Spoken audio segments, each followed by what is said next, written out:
Seguimos viendo ejemplos de distintos mandos o controles que se pueden hacer con la placa Makey Makey.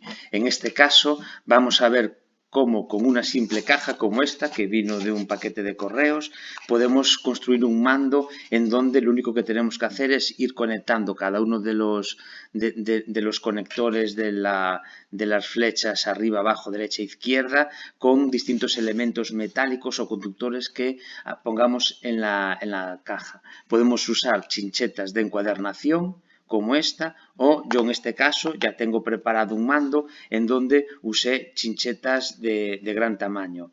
Lo que hice fue en esta caja, por debajo, clavar las chinchetas y conectar con las pinzas de cocodrilo, engancharlo directamente a la placa, de forma que ahora si yo pulso en alguno de estas chinchetas, pues es lo mismo que si pulsase en el teclado la flecha derecha, izquierda, abajo o el espacio.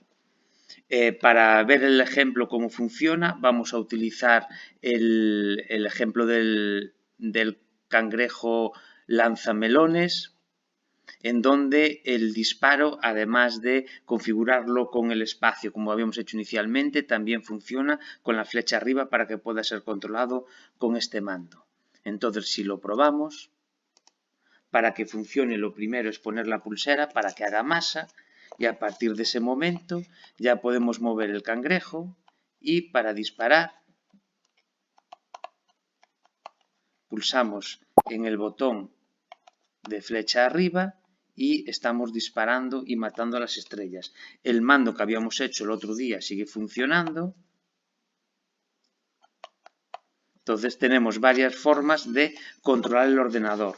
Este sistema de acceso, además de divertido, puede facilitar el uso del ordenador para personas que tengan problemas de acceso.